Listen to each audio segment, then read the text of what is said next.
Hello, guys. I want to do an interview. I'm doing a project on the, basically our HBCUs becoming inferior.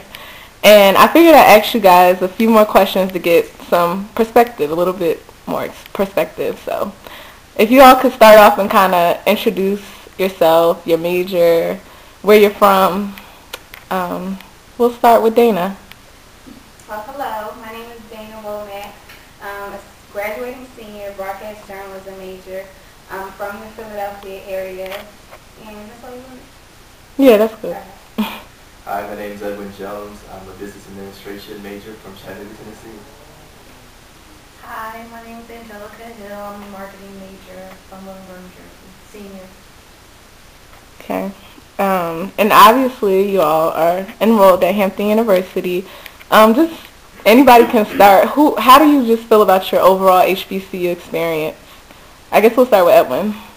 Overall, Hampton's been a great experience. When I first came to Hampton, I had a lot of expectations from Hampton. I'm a third-generation Hamptonian, and I really just came to Hampton expecting to just get a different cultural experience, and I can honestly say that it's lived up to everything and actually exceeded most of my expectations, so it's been pretty good so far. Angelica? My Hampton experience has been okay. I actually went to an all-black high school, so it was, I would say it was a good experience to be around black people, more driven black people, because I came from an area, not a bad area, but I mean, a lot of people don't leave the community, so it was a lot more, just seeing black people with purpose, I guess, on the way. Mm-hmm. Dana? Coming to Hampton, I didn't know what to expect, honestly. All I know is I wanted to be around black people, and with that being said, this school really impressed me. As HBCU, a lot of people like to come down on schools and say negative things about basically saying that they're not capable of educating people as well as normal traditional colleges. And so I think Hampton did a good job of proving those people wrong. Okay. Do you guys feel like there's a sole purpose for HBCUs? Like, do they need to be open, or is it just sorry, or is it just kind of a whatever thing? It's just a school. It's just a place where you wanted to go to for black people. Is there a sole purpose? I feel like there is a purpose for HBCUs, maybe not as big of a purpose as before, because of course things aren't segregated, but my belief is that in order for like our race as black people, for us to progress, we need to work on issues and things we have and problems that we have within our race in order for us to be dominant. So I think that some of those things are tackled at HBCUs. Dana? I think that HBCUs are very relevant today. I mean, they're still needed with the black community, because I think that a lot of young black people are losing a sense of where they came from. And I think you appreciate, your ethnicity a lot more coming to a black school. So I think they're just as important, it's evolved definitely from, like she was saying, when schools are segregated. These are the only schools you could come to, but they've come a long way, and they're helping in a different way now on keeping our community educated on where we came from. Definitely, I can agree. I think one of the biggest parts of going to HBCU is the historical factor, because a lot of schools don't have quite as rich a history as Hampton.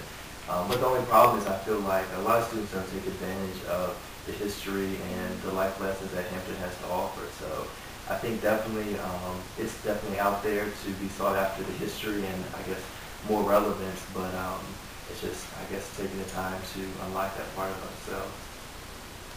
Okay. And now I wanted to ask you guys, do you feel like HBCUs encourage segregation? And what I mean by that basically is that African Americans are the only one that have historically black universities. There's no such thing as a historically Asian university or a historically Indian university. We're the only ones who do still have, schools primarily for black people. I know it's not, you don't have to be black to go to the school, but do you feel like it's encouraging segregation? Anybody can start.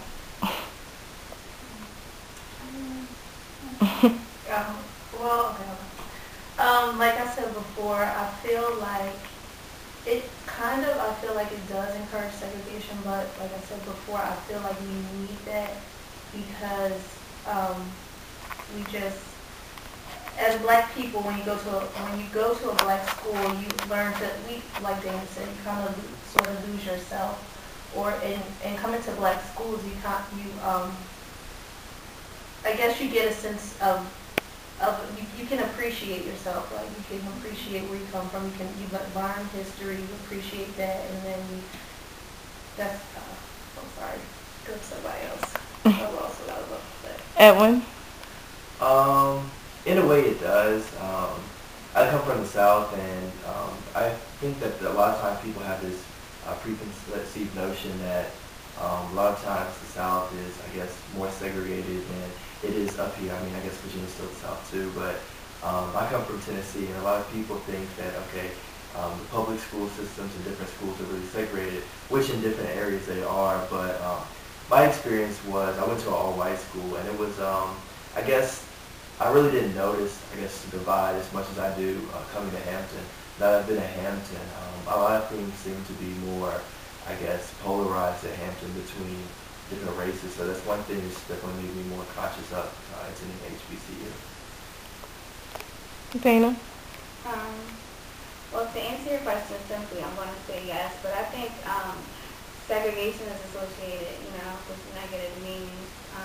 I think that it promotes unity in the black community. So, segregation technically is because it's a black school made for black people, but I think it's, for a positive purpose.